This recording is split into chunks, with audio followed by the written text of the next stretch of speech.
E aí, pessoal, tudo bem? A aula de hoje, ela será sobre a arte romana. Como era a arte romana na escultura, na pintura, na sua filosofia? Porque a arte não é apenas você pintar. A arte não é apenas você esculpir.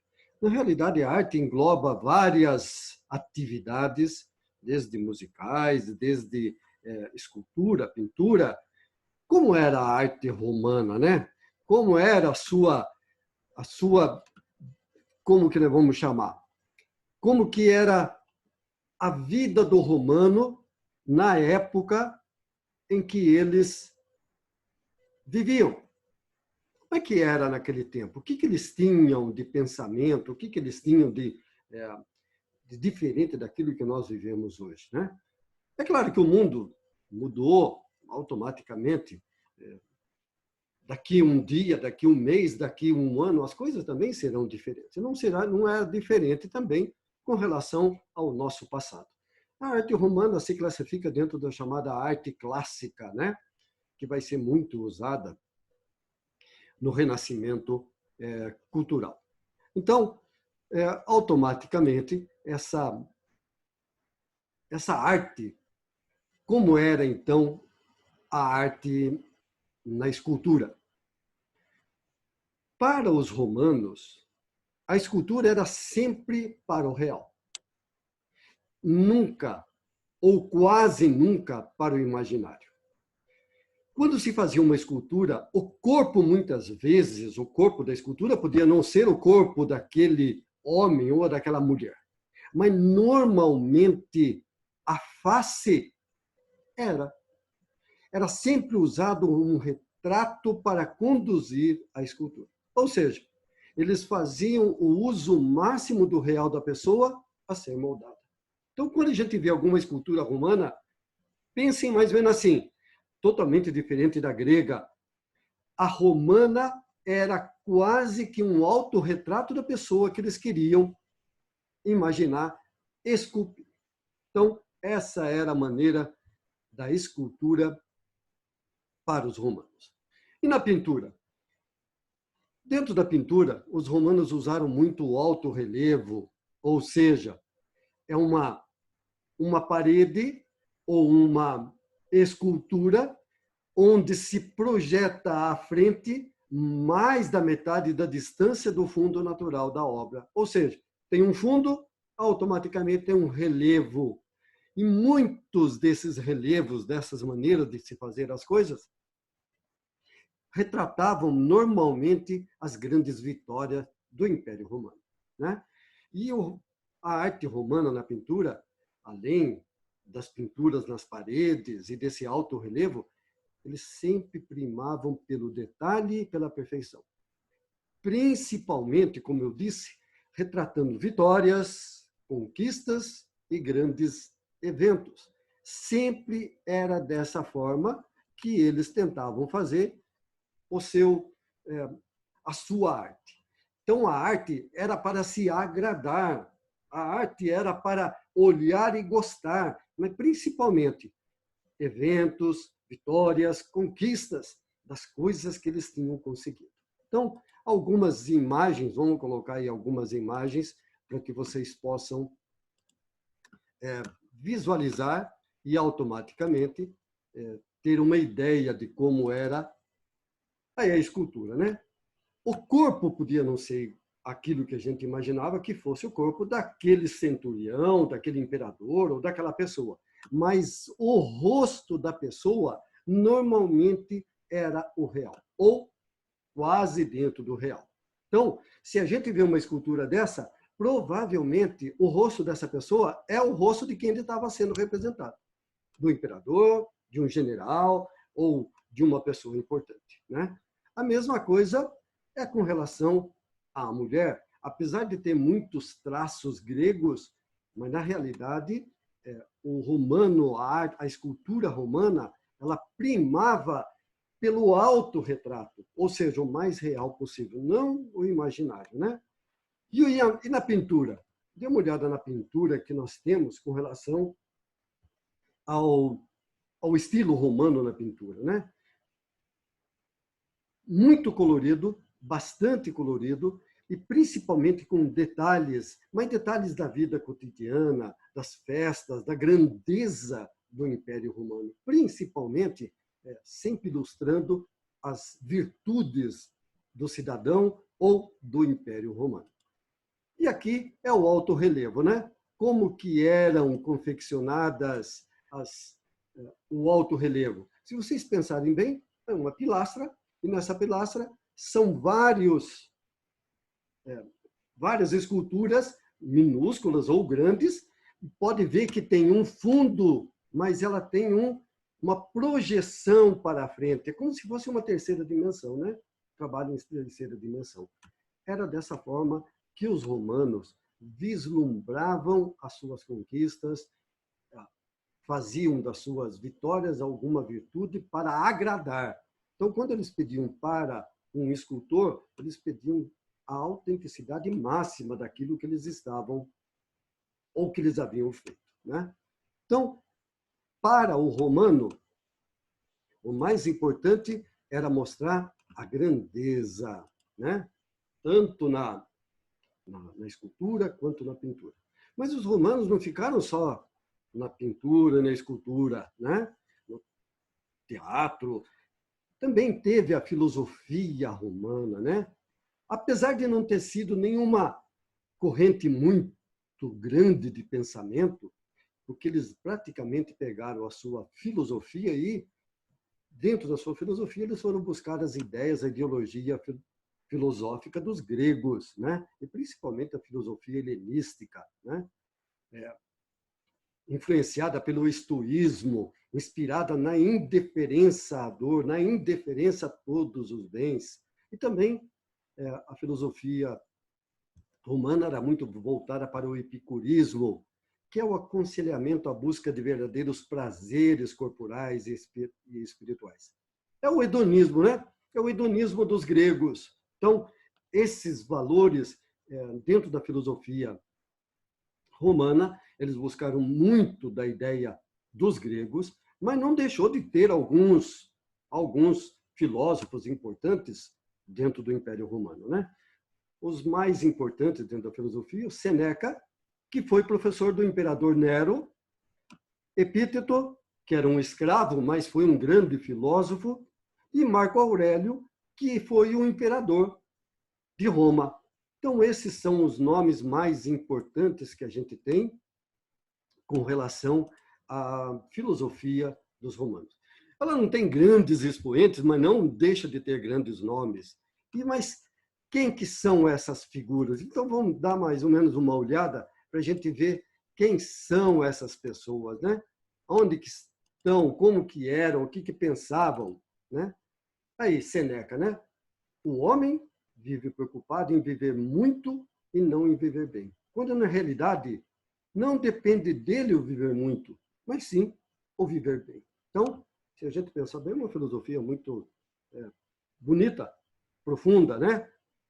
Se a gente jogar para os dias de hoje, a gente tem que viver bem. Tudo que a gente faz, a gente tem que ser para o próprio proveito, para as necessidades do nosso corpo, da nossa mente, né? Não que viver muito, isso a gente não tem capacidade para isso. Principalmente para quem acredita em alguma coisa além dessa terra, a gente sabe que não depende da gente viver muito. Mas não é o viver muito, mas é viver muito bem. É a ideia do Sêneca. Se pensar bem, é uma ideia extremamente atual, né? Epíteto: é impossível um homem aprender aquilo que ele acha que já sabe. É realmente assim, né? Tem muita gente que muitas vezes faz todo né? Cabecinha, queixinho erguido. Na realidade, nós temos muito a aprender. Quanto mais a gente acha que sabe, tenha certeza, a gente ainda sabe muito pouco. Então, é impossível um homem aprender aquilo que ele acha que já sabe. Ah, eu não preciso mais. Essa é uma ideia das pessoas que se acham, quando na realidade não é dessa forma, né? Então, automaticamente, as ideias da filosofia dos romanos, ela é muito influenciadora ainda nas ideias até os dias de hoje. Mas não foi só filosofia, também teve historiadores romanos que foram muito, muito importantes, né? E os nomes máximos, os nomes mais conhecidos para os historiadores, os expoentes máximos que contaram história, os nomes mais importantes é Júlio César, né? Tanto que os romanos até gritavam, né? Ave César, é o mesmo Júlio César do Ave César, né? Aquele do primeiro triunvirato. Esse homem, ele escreve, pode não ter sido pelas próprias mãos, mas ele escreve a Guerra da Gália, quando ele vai até a França, né? Tito Livio, só para ter uma ideia, Tito Livio escreveu 142 livros sobre Roma. Olhe bem, então, a história romana, né, a arte cultural da história romana é bastante extensa. Plutarco, que vai escrever a história de 50 homens ilustres, né? Principalmente ele faz um paralelo entre os gregos e os romanos. Suetônio, que vai escrever a vida dos 12 Césares. Então, essas pessoas escreveram, deixaram para a humanidade alguma coisa a ser vista. Então, vamos dar uma olhada de como provavelmente sejam esses personagens, vamos chamar assim, né? Então, vamos ver aqui. Aqui está Júlio César. Na foto, para vocês que estão vendo na foto da escultura, é a foto mais ou menos como era quando ele foi esculpido naquele tempo. E do lado direito, ele tem o que hoje, em 3D, poderia ser talvez a face de Júlio César. Então, ele foi também um grande historiador, onde ele vai contar a história da Guerra da Gália. Outro é o Tito Livio. É claro que essas figuras que eu estou colocando aqui em frente a vocês, é claro que é uma suposição de como talvez tenham sido eles, né? A gente não tem fotografia, a gente tem essas esculturas que ilustram como seriam as pessoas, né? O Tito Livio, o Júlio César e assim por diante. Plutarco, que dizia, né, ter tempo é possuir o bem mais precioso para quem aspira a grandes coisas. Então, a gente tem que saber usar realmente bem o tempo, né? Outro é Suetônio, que vai escrever a vida dos 12 Césares, os 12 primeiros imperadores, os 12 primeiros homens que governaram na fase imperial, né? Lembrando, né? Roma teve 3 fases. Então, a vida dos 12 Césares, os Césares é da fase imperial de Roma, né? A gente não pode ficar confundindo certos aspectos históricos aí, né? E automaticamente houve mais outras artes, né? A arte da literatura, e para os romanos havia 3 gêneros de literatura: a épica, a lírica. Essa lírica era feita para ser cantada ou acompanhada com flauta, com lira, né? Principalmente o nosso ilustre Nero, que vai queimar Roma, tocando lá a sua lira, né? E a satírica. Então, eles escreveram também bastante sátiras, né? E os nomes mais importantes dessa literatura romana é Virgílio, autor de Eneida, Petrônio, que vai escrever uma obra muito, muito bonita, muito boa, a chamada obra Satiricon, que ele vai fazer uma sátira da época, né? Horácio, também, que escreve sátiras, epístolas, né? Ovídio, que ele faz a obra A Arte de Amar e a Metamorfose, são 2 obras, é a obra mais importante de Ovídio. Lucrécio, que vai escrever a natureza das coisas. Então, se a gente pensar bem, os romanos, eles desenvolveram a sua arte também, a sua cultura, né? Eles podem ter copiado bastante, principalmente na religião, né? Mas a arte romana era bastante extensa, bem extensa, né? E o que a gente precisa entender? Eu posso copiar, Mas eu faço também a minha parte, o meu pensar, né? A maneira com que eu penso das coisas, né? Então, vamos dar uma olhada aí na carinha dos... Vamos compartilhar aí como seria, talvez, os personagens aí, né? O Virgílio, um poeta romano. Outro também muito importante, que vai escrever Satiricon, que é Petrônio, uma obra, para quem tiver a oportunidade de ler essa obra, ela é uma crítica, assim, uma sátira bastante bonita, bem elaborada. E também Horácio, outro personagem aí, Ovídio, né? São personagens da literatura romana, e também Lucrécio. Então, essas são mais ou menos as imagens, para a gente não ficar muito assim só na fala, mas para vocês poderem ver mais ou menos o rosto, ou como que talvez fossem esses literatos, né? Esse que é a coisa mais importante. A gente vê, ouve, mas também é bom a gente também ver, para a gente poder memorizar. Então, e não é só na escultura, na pintura, na história, na literatura, mas também o teatro, né? O teatro também foi importante para os romanos. E os nomes mais importantes é Plauto, que vai escrever, vai fazer a peça O Soldado Fanfarrão, Terêncio, que vai escrever O Eunuco. Então, esses são alguns expoentes da parte de teatro para os romanos.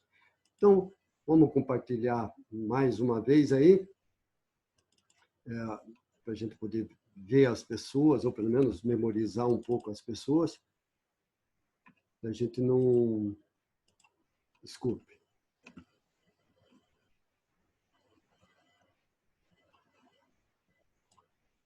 Então, aqui está Plauto, né? Que é um dos expoentes do teatro. Terêncio, que ele vai também dizer uma frase: a justiça inflexível é frequentemente a maior das injustiças. Então, nesse contexto total, né, da arte romana, a gente tem que entender uma coisa: não tem povo que não tenha deixado algo de bom. Tudo é importante. E o Império Romano não dominou o mundo por 1000 anos à toa, né?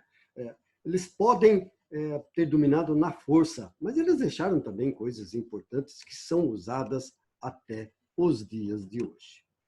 Ok, pessoal? Então, essa é a parte da história que se fala sobre filosofia, literatura, história, teatro, na cultura romana. Ok? Até a próxima. Um abraço, pessoal.